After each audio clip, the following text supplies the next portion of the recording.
I'm talking to my parents every hour. Coloradans with family in Ukraine watch, wait, and worry with no relief in sight. You never know what's going to happen tomorrow. Denver 7 investigates expose serious concerns about response times at a major hospital. Denver's Department of Safety says tonight it hears those concerns loud and clear. Well, this, on its face, this is troubling. It's very troubling. Plus, an argument over open carry stretches hours. Plus, Governor Polis makes a show of showing face. It's time for us to turn the page and start a new chapter. Good evening, and thank you for watching Denver 7. I'm Ann Trujillo. I'm Shannon Ogden.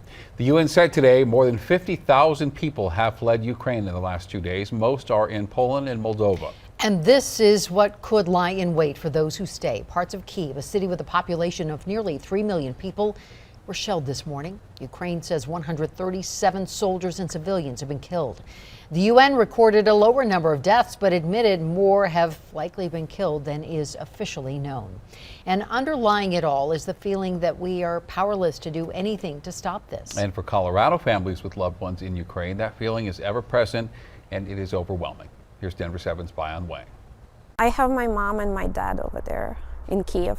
Within miles of Yana Kuryanka's family, more than 130 Ukrainian casualties reported. I'm talking to my parents every hour. It's really scary. Kuryanka didn't share family photos out of fear for their safety. In fact, hours before her interview, she was planning her parents' escape. I tried to send my parents to Poland just like today, probably like 5 hours ago, but my mom, she almost had a heart attack last night, so she's not able to travel. She's already not feeling well just because of the situation. Kuryanka says worse than the fear is the feeling of helplessness. What am I supposed to do from here? The uncertainty of tomorrow is also felt in areas outside of Kyiv. My brother, me and my daughter, grandma. Olena Myronenko's family lives in the western region of Ukraine. They cannot live normal life and just, go to work. Their new normal is watching news and listening for siren. Like today they had a siren going off and they ran to the basement because, nowadays you don't know if it's, just training siren or really something happening. It's really scary for them. While many are understandably fleeing from all parts of Ukraine, Myronenko's family has decided to stay, at least for now. All their life they work really hard. They have a house there. They have a little restaurant there. So that's all they have in this life. For so many Ukrainians, independence has always seemed fragile. The last 48 hours has proven to be the sum of all their worst fears. Bayan Wang, Denver 7. Colorado's pension fund will divest $7 million from a Russian bank. The divestment is not a matter of protest. Instead, it is required because of recent sanctions by the federal government. Keep in mind the Russian banks are the Russian government. It's a totally different system there of state control of the economy. And so anything we can do to ratchet up the economic pain and stringent sanctions, and Colorado needs to do its part. We are told another rally for Ukraine will take place tomorrow, 11 a.m. at the state capitol in Denver. More than 130 people marked themselves as attending on Facebook.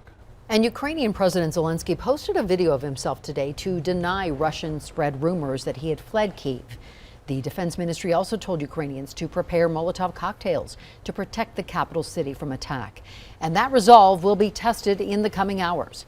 Professor Christoph Steffes with CU Denver predicts that ultimately President Zelensky will choose to step down rather than risk further bloodshed.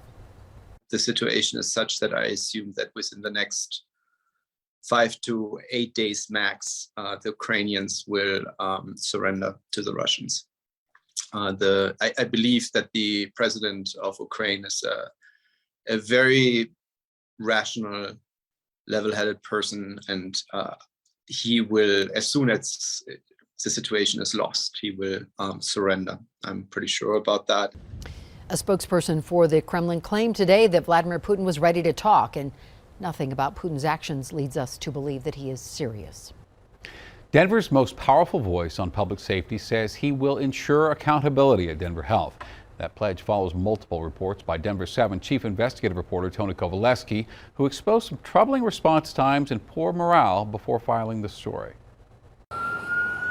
Multiple sources have raised critical questions, exposing dangerous delays in response times by Denver Health ambulances. From your perspective, has Denver Health been getting a pass? There's been a lack of accountability. He's a veteran Denver firefighter asking us to disguise his identity because he's violating department policy by speaking out. I'm happy that it's coming to light. We need to make some changes and make things better. What I would like to do is develop a formal policy and mechanism for when we have one of those responses that I don't find out about it through a Tony Kovaleski report. Armando Saldate serves as Denver's Executive Director of Safety. He's now asking for answers to emails uncovered by Denver 7. This email we got through an open records request. Not enough paramedics on the street. And according to that email, one of the supervisors told the victim to walk to the hospital. Help me understand that. Well, this, on its face, this is troubling. It's very troubling. That email was dated November 28th of last year, an emergency response to a domestic violence call, a woman complaining of a head injury. Based on our reporting, would you say we identified a problem? I would say based on your report, you identified numerous problems. Denver's fire chief and Denver Health's chief paramedic had two different perspectives on that November call. What's your analysis of that call? I think the system worked perfectly. Firefighters came to us concerned about this call. Is that a problem that it's not fixed internally? Yeah, that is one of the glaring problems here. There are going to be mistakes made. The system needs to be fixed. Other emails from last year from Denver firefighters included, "We waited 25 minutes for an ambulance. A trend of waiting longer and longer for ambulances is concerning." And, "I was told Denver Health had no ambulances available." Are you satisfied with the response time currently at Denver Health? I'm always looking for us to do better. We need to figure it out. We need to figure out what is, again, the root cause of that problem and how are we going to address it. Responding to this story, in a statement, Denver Health wrote, "The hospital is committed to working with Armando Saldate and all first response organizations." Denver Health also plans to add 4 new ambulances and 33 new staff members to address the response failures from last year. I'm Chief Investigative Reporter Tony Kovaleski. Refinery in Commerce City literally sounded the alarm today after discovering not one but 2 leaks. No one was hurt, and the State Department of Health was notified. Suncor insists vapors did not hit the threshold to constitute a public health concern. Colorado finalized a $385 million settlement with several drug distributors today. The agreement also requires companies Cardinal, McKesson, and AmerisourceBergen to prevent the shipping of suspicious opioid orders and to establish safeguards to eliminate blind spots. Johnson & Johnson will be required to stop selling opioids altogether. A bill to ban the open carry of guns near polling sites advanced today in the Colorado House. Democrats say the Vote Without Fear Act is a rational response to the level of vitriol that surrounds our election these days. Republicans believe it steps on the Second Amendment. Some of them also believe it is just unnecessary. I think there's a large section of people in this room who have known the fear of walking in the dark to your car, walking in the dark to your car after work. We don't get to determine when other people feel fear. We get to determine how to make places safe for those folks. The Vote Without Fear Act, well, as some of my colleagues that preceded me, perhaps from the other side of the aisle, talked about fear at length, I don't know how we cure people's insecurities. Why should I be made a criminal under this type of legislation? Well, I shouldn't. I shouldn't. How many times, ladies and gentlemen, have I stood before all of you and told you one glove does not fit every hand in this state?